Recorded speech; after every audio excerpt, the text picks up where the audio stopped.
একটি ভুল ঘোষণাই বদলে দিল পুরো গল্প। মৃত ভেবে মর্গে পাঠানো 18 মাসের শিশুটি কয়েক ঘন্টা পর জীবিত বলে শনাক্ত হয়। এই বিরল ঘটনায় চাঞ্চল্য ছড়িয়েছে যুক্তরাষ্ট্র জুড়ে।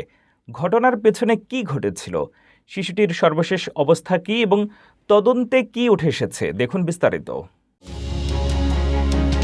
যুক্তরাষ্ট্রের অ্যারিজোনা অঙ্গরাজ্যে ঘটে গেছে অবিশ্বাস্য এক ঘটনা। পানিতে ডুবে যাওয়ার পর 18 মাস বয়সী এক শিশুকে হাসপাতালে মৃত ঘোষণা করা হলেও কয়েক ঘন্টা পর মর্গে নেওয়ার পর তার শরীরে আবারও প্রাণের স্পন্দন ধরা পড়ে।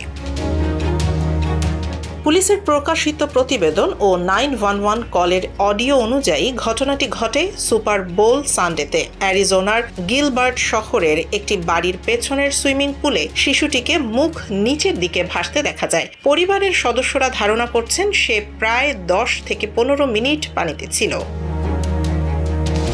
জরুরি সেবাকর্মীরা দ্রুত শিশুটিকে হাসপাতালে নিয়ে গেলে চিকিৎসক সন্ধ্যা 6:20 তাকে মৃত ঘোষণা করেন। কিন্তু কয়েক ঘন্টা পর মর্গে থাকা অবস্থায় মেডিকেল এক্সামিনারের কর্মীরা তার হৃদস্পন্দন ও শ্বাস প্রশ্বাস টের পান। সঙ্গে সঙ্গে শিশুটিকে আবার চিকিৎসার জন্য পাঠানো হয় এবং রাত 11:30টার দিকে পরিবারকে জানানো হয় যে তাদের সন্তান জীবিত রয়েছে।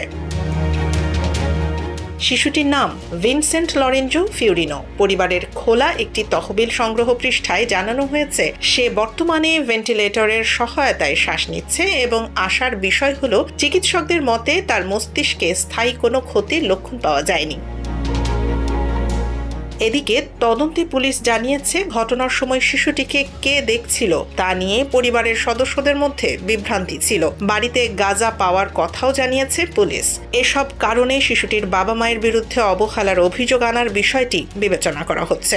ঘটনাটি যুক্তরাষ্ট্র জুড়ে ব্যাপক আলোচনার জন্ম দিয়েছে এবং শিশু নিরাপত্তা নিয়ে নতুন করে উদ্বেগ তৈরি করেছে।